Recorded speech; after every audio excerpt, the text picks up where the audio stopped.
no tengo show.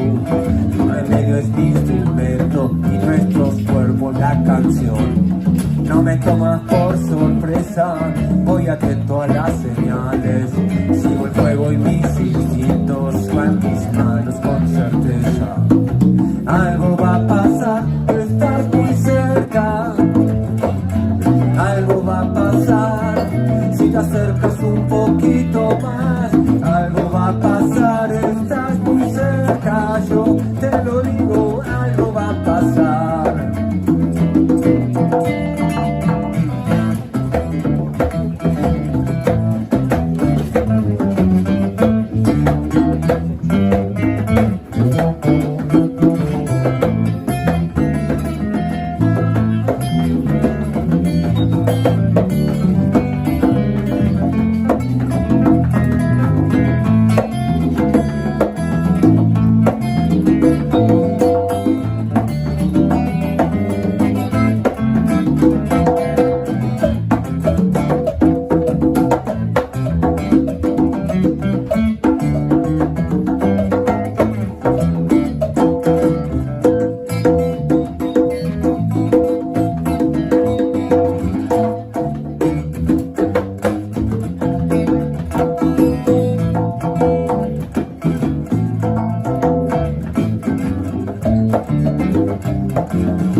Para esa actitud guerrera, yo tengo remedio, tengo flow.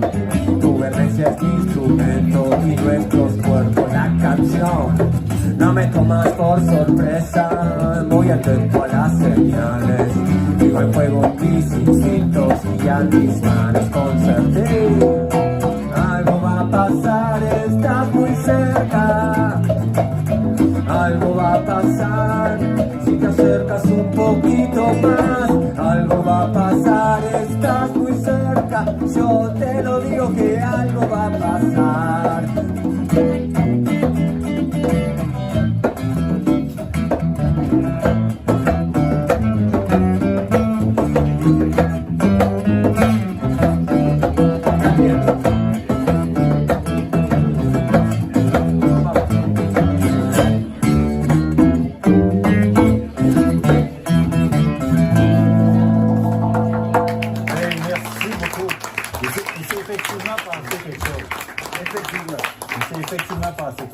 Là, on va passer au troisième du trio. Alors lui, il n'est pas banal parce qu'il est bolivien.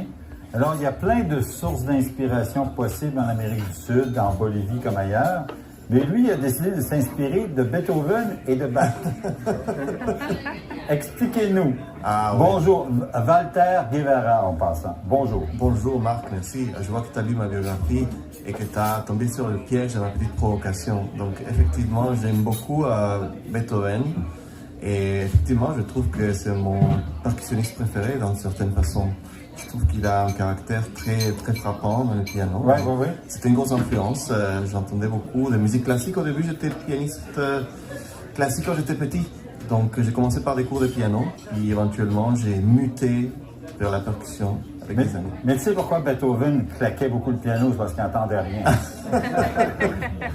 Mais il y a un côté aussi élémental que j'aime beaucoup sur oui. Beethoven, comme Tempesta, la sonate Tempesta. Oui. Et ça c'est toujours quelque chose qui m'a beaucoup appelé, le côté élémental, un peu chamanique des percussions. Oui. Le fait de donner vraiment une ambiance, de donner un climat. Donc c'est un peu... moi, quand je joue, j'ai toujours des images dans ma tête, des nuages, je sais pas, du soleil, etc. Je prends des notes parfois en termes de paysages, c'est un peu étrange. Mais des ambiances. Des ambiances, oui. C'est comme des tableaux dans ma tête. Et Bach, le contrepoint ou? Le Bach, c'est comme le côté vraiment mathématique complet. C'est la perfection, c'est comme l'optimisme, c'est cette possibilité que les choses peuvent vraiment être d'une certaine façon parfaites. Tu peux même la mettre à l'envers, c'est parfait quand même. Oui, puis le contrepoint de Bach qui se résout tout le temps. Exact. Tu sais, ça boite, mais à un moment donné, ça se résout. Donc, en plus, c'est souvent très... Il y a beaucoup de choses qui se passent, mais il y a toujours de l'espace, non? Donc, c'est quelque chose que je trouve fantastique, la façon dont ça respire. Effectivement. Puis, qu'est-ce qui, maintenant, aujourd'hui, là, au moment où on se parle, vous êtes à Montréal, dans un contexte, vous évoluez dans un contexte X avec le background que vous avez, avec vos influences. la musique classique, la musique sud-américaine. Comment vous définissez-vous aujourd'hui? Ah, je suis peut-être un enthousiaste, dilettante, amoureux de la musique. J'aime beaucoup d'amour dans la vie, beaucoup d'activités. Une des choses qui m'a ramené, par exemple, à changer de jouer vers un set plus de percussion. Avant, j'étais batteur de rock, un peu comme Christian. On a certaines influences en commun. C'était un peu le côté, la méditation, les arts martiaux, qui m'ont ramené un peu au cuir et au bois et aux choses essentielles. La matière vivante. La matière vivante, voilà. Et non pas électrifiée. Je Ben, laisse de ça temps en à mes autre, amis. pour s'amplifier un peu, mais quand même. Je laisse ça aux autres. Je laisse ça aux autres, mais oui, d'une certaine façon, oui, pourquoi pas. On est vraiment content que vous soyez là. Merci beaucoup. D'ailleurs, on va écouter une dernière pièce pour conclure l'émission. Puis, Christian, vous allez nous faire quoi cette fois-ci? On va jouer Mi Arrochito, ça veut dire mon petit ruisseau. C'était Ah, OK. Il s'est passé quelque chose dans le ruisseau. En fait, c'est un ruisseau que où j'habitais en Argentine. J'habitais pendant quelques années à la montagne. Et il y avait un petit ruisseau qui